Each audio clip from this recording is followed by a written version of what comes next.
Lubbock's First News, it's 7:08. Good morning. Tom Collins welcoming Ambassador Nagy to the studio. Thanks for rolling in this morning early. I think this is great because I actually set this up last week. Yeah. Now, everybody else called you yesterday. Yeah, absolutely. I was being a little intuitive, wasn't I? Well, it's not like, interesting things did happen last week, but then all of a sudden Friday took the cake. That ain't rocket science. I do have to say this. The 45th President of the United States, Donald J. Trump, has been very, very busy. He has. Although I think Obama actually had more executive orders his first week on the job than President Trump did. I think it was 9-6. Yeah. I think you're right. But number 6 was a big one. Okay. I just got to ask you, what are you thinking about this travel ban? I mean, it's a 90-day thing, and, the left pasture, the cows in the left pasture are mooing and saying, Muslim ban. It's a Muslim ban. Yeah. Cows in the conservative pasture are saying, no, not really. It's not. And I think in the spirit of the game, I think it's just one of those situations where we don't know exactly what or how we're going to do it. I think what we're doing is good, but just the logistics of it. Anyway, you slice it, dice it, chop it, or peel it, man, it's a nightmare. Yeah, it is. Here's the deal. You cannot question someone's motivation because only that person knows what their own motivation is. But what the stated intention is very noble because, of course, the president's first job is to protect and defend the United States of America. Then you get into the point, though, of how best do you do that? And with this type of an executive order, it would have made a lot of sense to have thought through all of the potential consequences, i.e. actually talk to the people at the Department of State and the Department of Homeland Security as to this is what we're proposing to do. What are your thoughts on this? What might be done better? Because unfortunately, this is going to make a lot of the people around the world who we depend on to promote our security out there really, really upset with us. That's number one.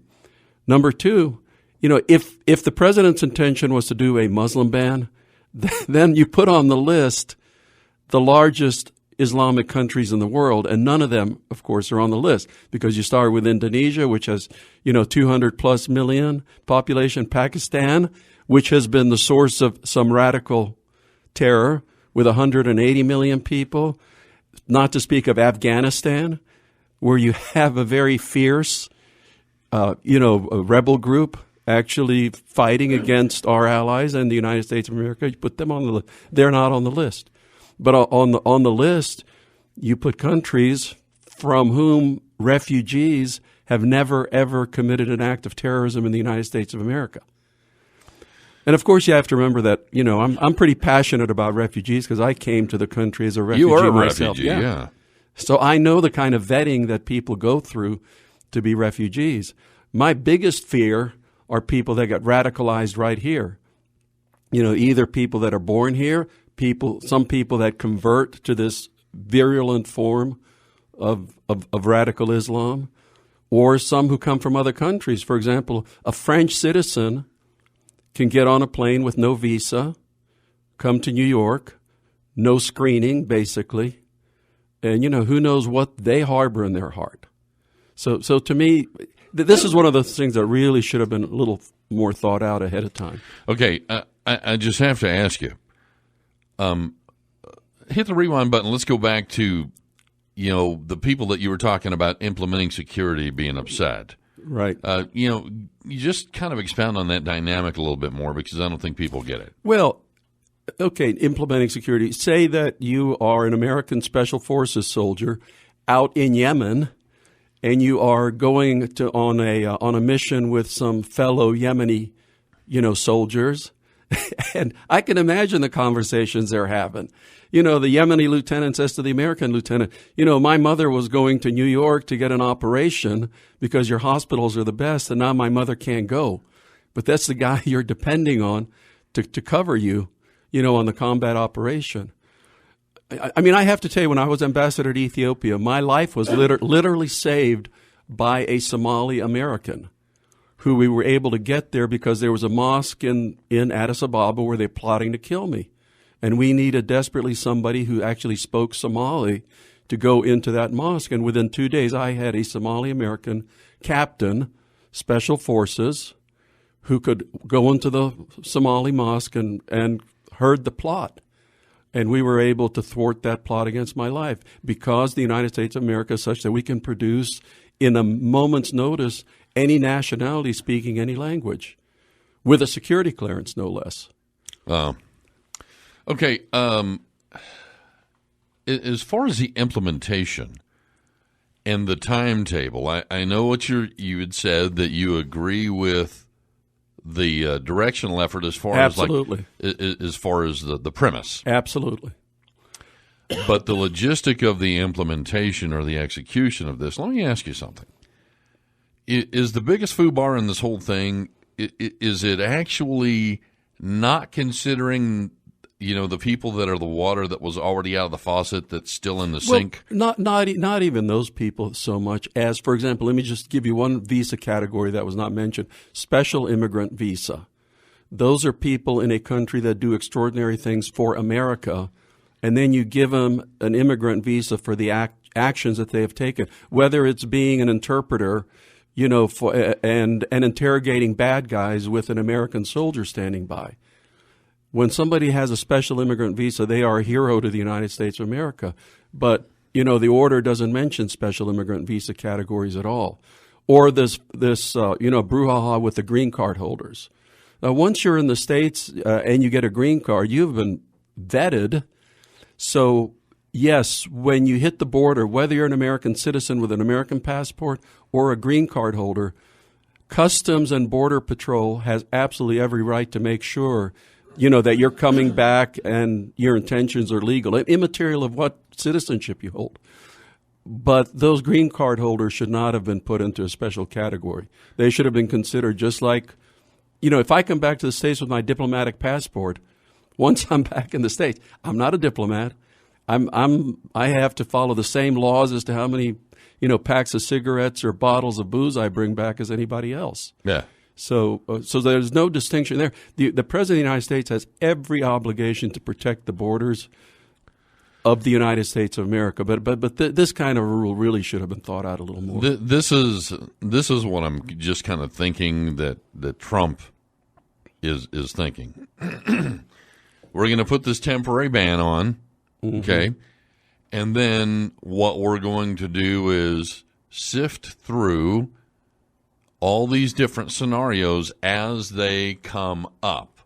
Right. In other words, we've hit the reset button, and I think that they knew, they cannot not know that there was going to be some logistical fallout. But I think they were just saying, it goes with the territory, and this is part of the process. Yeah, but I think that some of those things, like I said, the special immigrant visa category, and if they had vetted that with people who know, the various immigration laws and things like that, they could have said, oh, by the way, just put a line in there, for special immigrant visas, because they put in the exceptions for people coming with diplomatic passports, people coming to the United Nations, those visa categories. What are the A and the C and the G visa categories? Because there's a whole slew of these visa categories that any consular officer, first tour consular officer sitting on giving visas in Lagos, Nigeria, would know about. So it's just a matter of taking, all of these conditions and considerations through their logical conclusions. Of course, there are going to be a lot of, extra things that nobody thinks about. And absolutely, 90 days, that's a fair period of time. But, goodness sakes, it bothers me for the administration to look foolish. That really bothers me. Our administration should never look foolish. And all it takes is a little bit of more thinking through. In conversation with Ambassador Tibor Nagy Jr., if you have a question or comment, ring us up, 770-579-0718. Good morning. This is Lubbock's First News. In conversation with Ambassador Tibor Nagy Jr., Hey, coming up, I'm just going to give you fair warning, and I'm sure you've already been thinking about this. But before we get away, here in a few minutes, we're going to have the personal concierge travel tip. Oh, sure, yeah, I could give you one of those. All right, we're in conversation talking about the travel ban that Donald Trump has put into place by executive order. Relatively speaking, it's amazing to me the number of people that are standing up and are saying that this is a religious ban. Yeah. And it is not a ban of religious preference. You know, not only that, but part of the ban is about minority religions in these various countries, right? Mm-hmm. What people need to realize is a lot of the minority religions in those various countries are other Islamic traditions. For example, you know, if you're a Sunni in Iran, you're a minority religion. If you're an Abadi, you know, in a lot of those Middle Eastern countries, you're a minority religion.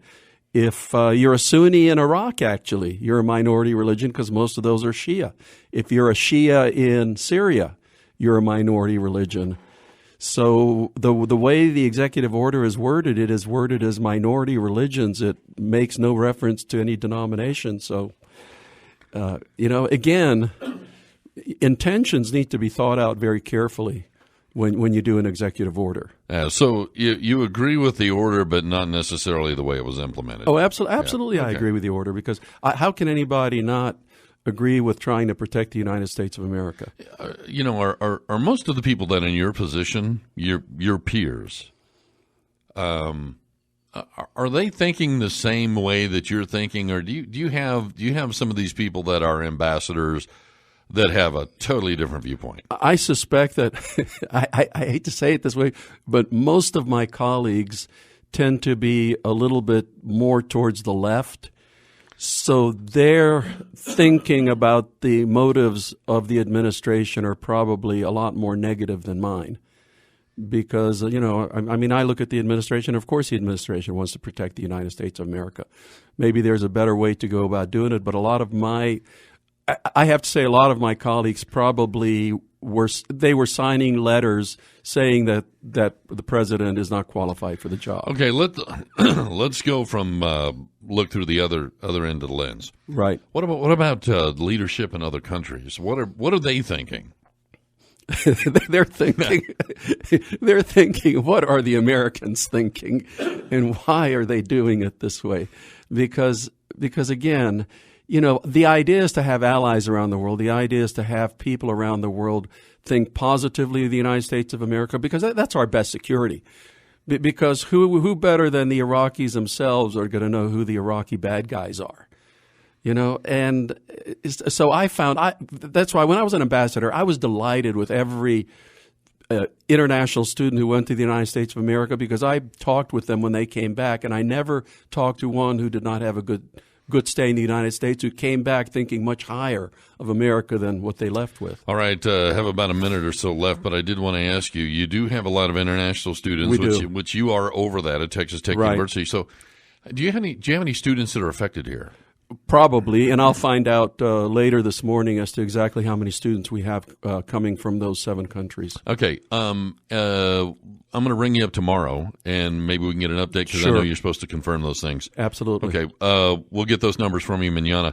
Ambassador Nagy, appreciate you being here. Real quick, we got about 20 seconds for travel tip of the week. Don't fly on a plane the next day if you see the pilot the night before falling down drunk at the hotel. I had that happen in the Seychelles. It was bad weather. The guy had to land in the middle of an island with trees on either side. I've never been scareder in my life. Wow. All right, man. Appreciate you being here. Lubbock's First News. Have a great day, man. Thanks a lot.